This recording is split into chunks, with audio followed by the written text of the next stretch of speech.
you both have lived in New York, if I'm correct, and so Detroit, obviously, Los Angeles. So how would you say that techno is perceived in the US generally? Pretty much all over the world, it's always kind of like off to the side a bit, you know. Yeah. And I don't want to say it in like it's only for the cool people or it's only for the smart people or anything like that, but it's one of those things where you have to go to it. It's not going to come to you. Yeah. So, and in the U.S., everything is so much about short-term, you know, satisfaction that people don't want to think. You know what I mean? Like, I'm amazed sometimes by how lazy the culture is getting. You know, you're just like, man, really? You can't. You know, it's like I was talking to a friend of mine who designed websites, and he says if you have to click more than 2 times to get to something, people lose interest. And I'm like, Jesus. I'm like, really? You know what I mean? Like.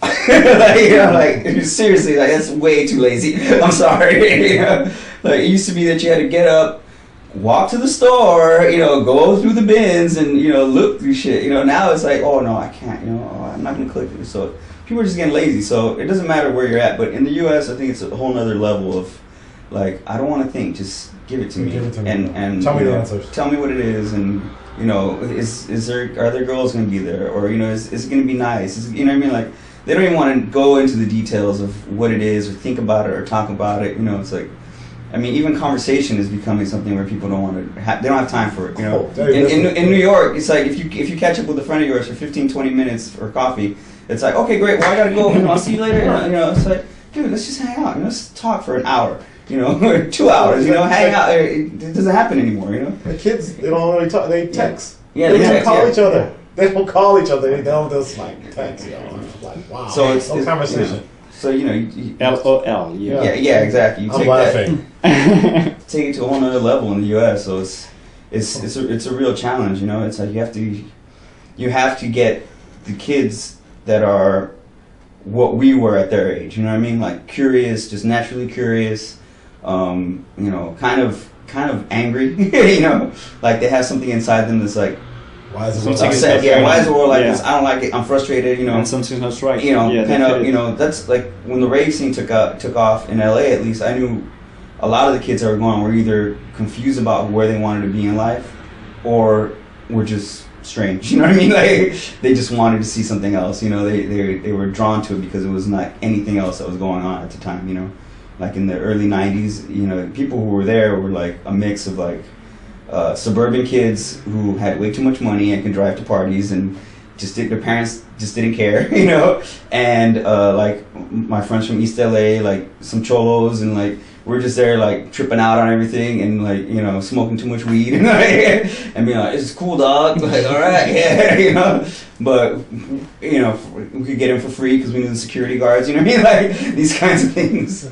So, you know, you basically just kind of look for that, you know, you're like, all right, what's the next generation and what are they doing that's strange, you know, like, you know, I know like guys in their early 20s who are like programmers and graphic designers and like so much smarter than I was at their age, but they still have that sense of like, man, fuck that, fuck this, I hate that, it's bullshit, you know, they're looking for something, you know, to grab onto because everything is so fast now, you know, and most of the stuff that they get thrown at them is just nonsense, you know, and the ones that are smart enough and kind of like a little more experimental in the way they look at life, they're drawn to like, you know, the underground sound, underground techno. They hear something that's like, what is that, you know? Something that appeals to them. Yeah, you know what I mean? We all need meaning in your life, and music is not the worst choice. Yeah, especially when you're young. It's like, you know, if it hits you, it hits you. You know, you identify with it, you latch onto it. You know, for as long as you can. Right. You know, I just tell kids, you know, like nothing sucks to them. Or like I hear some music and I'm like, that's fucking horrible. I never hear kids say that. You know, I don't hate this. They like everything. Everything. I'm like, you know, you do have a choice. You know, you can like other music. It's like it's okay to like other music. I like music and almost in every genre of music. There's at least one song that I like almost every genre of music. You know, so and the kids, you know, you like rock. Yeah, I like hard rock too, man. I like a lot of shit. And, sometimes from rock to Bach, I go all the way down. I'll find something I like in every genre of music, and they can't do that. It's like if it's not hip hop or something on the radio, they don't want to hear it. Yes. So I feel really bad. I said he's really closing off a lot. So I want to show them there's more than just one. If you look at music like that, how many other things in your life that you're looking like that you're closing off? I want to open you up to unlock one door. The way you'll know there's other doors that you can unlock, in your future. So that's what I tried to do. Through music, Yeah, business could be music. Yeah.